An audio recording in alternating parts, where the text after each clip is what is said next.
Study with Sanjeev sir YouTube channel पर आपका हार्दिक अभिनंदन है। आज हम आप सबों के बीच UGC NET JRF Hindi subject, इसके अलावा जो बिहार में बीपीएससी के थ्रू पीजीटी टीचर का एग्ज़ाम होता है तो उसमें हिंदी का कुछ क्वेश्चन जो एमसीक्यू फॉर्म में है उसे आज हम आप सबों के सामने लाने का काम किए हैं। तो चलिए स्टार्ट करते हैं। जैसे गोदान जो है मुंशी प्रेमचंद का है, तो अब मुंशी प्रेमचंद का जन्म अगर पूछे तो 31 जुलाई 1880 को वाराणसी लम्हे ग्राम में हुआ था, ठीक है। और मुंशी प्रेमचंद का जो है बचपन का नाम क्या था? धनपत राय नाम था। और मुंशी प्रेमचंद के पिता का नाम अजयब राय था। और मुंशी प्रेमचंद की कृति है जो सेवा सदन है। और सोजे वतन जो इसका कृति था उनको अंग्रेजी सरकारों ने जब्त कर लिया था। और तो आपसे पूछेगा कि उपनिवेशवाद का जब भारत शिकार हुआ था तो उस टाइम सोजे वतन को जब्त किया गया था। सोजे वतन किसकी रचना है? तो मुंशी प्रेमचंद का रचना है। बड़े घर की बेटी है, ठीक है। पूस की रात है। पूस की रात अगर पढ़ेंगे तो उसमें पूछा जाता है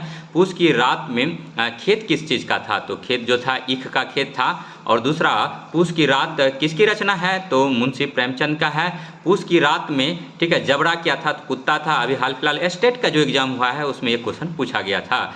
अब नेक्स्ट क्वेश्चन पर आते हैं। जैसे गोदान, गोदान का में होरी रहता है जो कि यथार्थवादी चित्रण है और ये समाज की घटित घटना था। और गोदान का प्रकाशन 1936 में हुई थी। और गोदान में जो है किसान की दुर्दशा की व्यथा है। जैसे होरी का मन था कि वो गाय का दान करे, लेकिन गाय उसका भाई ईर्ष्या जिलस के कारण उसके नाद में जहर दे देता है जिससे गाय की मृत्यु हो जाती है। और उन दिनों जिसके दरवाजे पर गाय होता था वो धनी समझे जाते थे।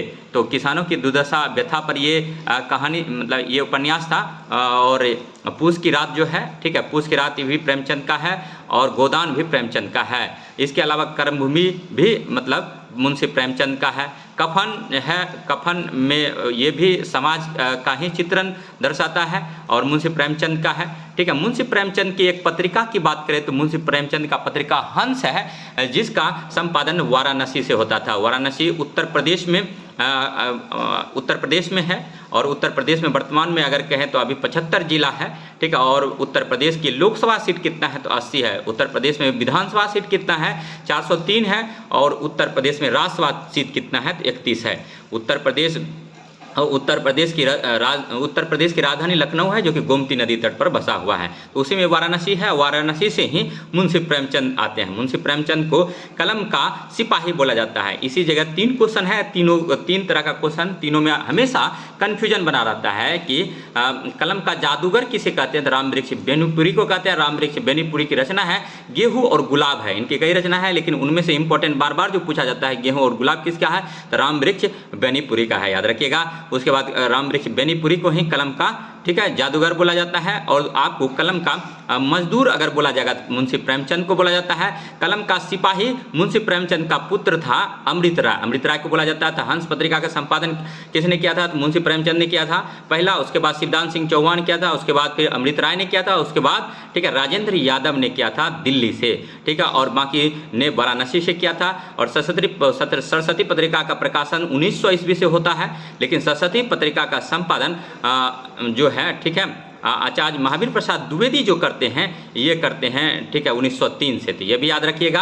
हुंकार एक पत्रिका है स्वामी सहजानंद सरस्वती का।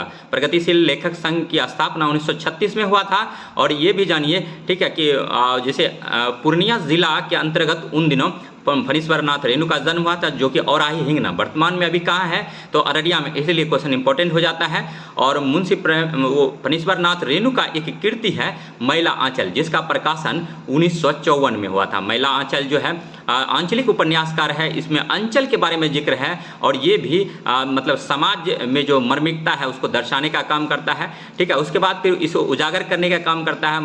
और महिला आंचल का मुख्य पात्र जो है बामन दास है, ठीक है, और डॉक्टर प्रशांत है, ठीक है। इसमें किस गांव का जिक्र है? तो दोस्तों इसमें जो गांव का जिक्र है ये मेरीगंज का, नॉट मीरगंज, ओके, ठीक है। और इसकी तीसरी कसम है जिसका कि मारे गए गुलफाम नाम से, ठीक है, रचना हुई थी, ठीक है। इसमें मूवी भी बनी है। और इसके बाद नेक्स्ट जैसे ठेस कहानी किसका है, तो मुंशी प्रेमचंद का है।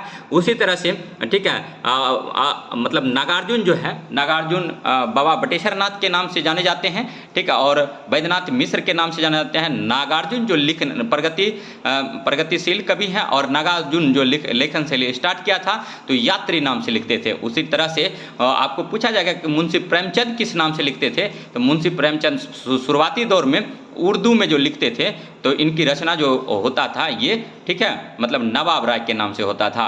और इनके पिता का नाम पहले बता चुके हैं कि मतलब मुंशी का प्रेमचंद का बचपन का नाम धनपत राय था, पिता का नाम अजयब राय था। अभी हाल फिलहाल पीजीटी एग्जाम हुआ है, उसमें क्वेश्चन पूछा गया था विद्यापति किसके दरबार में थे, तो शिव सिंह और कीर्ति सिंह के दरबार में थे, लेकिन विद्यापति का पिता का नाम पूछ लिया गया था, गणपति ठाकुर था, ठीक है। उसके बाद फणीश्वरनाथ रेणु का पिता का नाम पूछा गया था, लास्ट में मंडल लगा हुआ है, इसको आप ट्रिक से याद रख सकते हैं, ठीक है। उसके बाद फिर नेक्स्ट क्वेश्चन पर आते हैं, ठीक है, कि अब देखिए साहित्य के क्षेत्र में सबसे बड़ा पुरस्कार क्या है, तो ज्ञानपीठ पुरस्कार है। फिल्म के क्षेत्र में दादा साहेब फाल्के पुरस्कार दिया जाता है, और गणित के क्षेत्र में एबल पुरस्कार दिया जाता है, और शांति साहित्य और 6 क्षेत्रों में नोबेल प्राइज दिया जाता है। तो एशिया का प्रथम नोबेल प्राइज जो मिला था गीतांजलि के लिए रविंद्रनाथ टैगोर को मिला था। रविंद्रनाथ टैगोर को गुरुदेव का उपाधि महात्मा गांधी ने दिया था, और रविंद्रनाथ टैगोर ने चंपारण सत्याग्रह तीनकठिया प्रथा को समाप्त करने के दरमियान महात्मा गांधी को महात्मा का उपाधि दिया था। यहीं पर अगर पूछा जाए कि सरदार वल्लभ भाई पटेल को सरदार की उपाधि किसने दिया था, तो सरदार की उपाधि वारदोली की महिलाओं की तरफ से महात्मा गांधी ने दिया। एक क्वेश्चन आता है विश्व हिंदी दिवस कब मनाते हैं, 10 जनवरी को मनाते हैं, ऐसे 14 सितंबर को हिंदी दिवस मनाते हैं, ठीक है। हिंदी राष्ट्रीय भाषा नहीं राजकीय भाषा है, और 8वीं संविधान के 8वीं अनुसूची में कुल 22 भाषा का जिक्र है, 22 भाषा में भोजपुरी और अंग्रेजी शामिल नहीं है। अब देखिए हिंदी जो है किस लिपि में लिखा जाता है दोस्तों, हिंदी देवनागरी लिपि में लिखा जाता है। नेपाली किस लिपि में लिखा जाता है, देवनागरी लिपि में लिखा जाता है। और पंजाबी किस लिपि में लिखा जाता है, तो गुरुमुखी लिपि में। आज जो है बेसिक इंफॉर्मेशन है,